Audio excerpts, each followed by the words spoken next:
নমস্কার বন্ধুরা। নতুন ও পুরনো আলু ভিন রাজ্যের রফতানি তো দূরের কথা, বাংলার এক জেলা থেকে অন্য আরেক জেলায় আলু পাঠাতে গিয়ে নাকানি চোবানি খেতে হচ্ছে ব্যবসায়ীদেরকেই। সকলেরই অভিযোগ, বিভিন্ন চেকপোস্টে আলুর গাড়িগুলোকে আটকে রেখেছে পুলিশ। শোকেস দেওয়া থেকে শুরু করে ট্রাক চালকদের মারধর থেকে পিছু পা হচ্ছে না বাংলার পুলিশ। এমনটাই কিন্তু দাবি জানাচ্ছেন পশ্চিমবঙ্গের বিভিন্ন জেলার আলু চাষি ও ব্যবসায়ীরা। মুখ্যমন্ত্রী মমতা বন্দ্যোপাধ্যায়কে অবিলম্বে এই ঘটনাটির ওপর দৃষ্টিপাত করার জন্য আর্জি জানাচ্ছেন আলু চাষি ও পশ্চিমবঙ্গের cold storage association.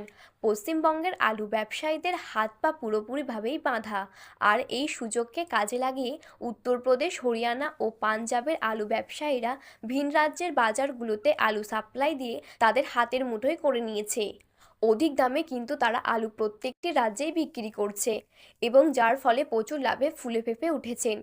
Orissa, Bihar, Jharkhand, Assam এই সব রাজ্যগুলি পশ্চিমবঙ্গের কাছ থেকে কিন্তু আলু কিনতে চাইছেন, কারণ পশ্চিমবঙ্গ পার্শ্ববর্তী রাজ্য হওয়ায় আলু কিন্তু কম খরচেই পৌঁছে যাবে। কিন্তু ইউপি, পাঞ্জাব থেকে আলু আনতে গেলে ট্রান্সফার ভাড়ায় অনেক পড়ে যায়। এর ফলে স্বাভাবিকভাবেই আলুর দাম বেড়ে যায়।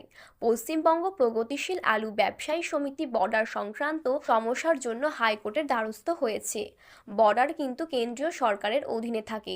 রাজ্য সরকার নিজের প্রয়োজনে বর্ডার বন্ধ করতে পারে কিনা তা সংবিধানের ৩০১ নম্বর ধারায় কি রয়েছে তা জানতেই হাইকোর্টের দ্বারস্থ হয়েছে ব্যবসায়ী সমিতি। জানুয়ারি মাসের 15 তারিখ থেকে বাংলার সব জায়গায় নতুন আলু কিন্তু অ্যাভেলেবেল হয়ে যাবে, আর তারপর রাজ্য সরকারের ওপর চাপ বেড়ে যাবে বর্ডার খোলার জন্য। 15 তারিখ না খুললেও 20 তারিখের মধ্যে কিন্তু বর্ডার সংক্রান্ত সমস্যার নিষ্পত্তি হতে পারে, যা মনে করা হচ্ছে 20 তারিখ বা 20 তারিখের মধ্যেই বর্ডার খুলে যাবে। আজ পশ্চিমবঙ্গের সব জায়গাগুলিতে চাহিদা ভিত্তিতে কিন্তু নতুন আলুর দাম লক্ষ্য করা যাচ্ছে। আগামী দিনে আলুর দাম বাড়বে কিনা সেই বিষয়ে কিন্তু তেমন কোনো আশা নেই। যতক্ষণ না পর্যন্ত সরকার বর্ডার না খুলবে ততক্ষণ পর্যন্ত চাষিরা স্বস্তির নিঃশ্বাস ফেলতে পারবেন না। আজ মশাগ্রামে নতুন আলুর দাম কিন্তু পোখরাজ হিসেবে সম্পূর্ণ মাঠেই দাম লক্ষ্য করা যাচ্ছে 750 থেকে 800 টাকা। জয়পুরে নতুন আলুর দাম পোখরাজ হিসেবে চলছে 730 থেকে 780 টাকা, এবং ঝাড়গ্রাম জেলার বিনপুরে নতুন পোখরাজ আলুর দাম কিন্তু শোনা যাচ্ছে 707 থেকে 810 টাকা। তো বন্ধুরা, এই ছিল আজকে আলুর বাজার দর সম্পর্কিত আপডেট।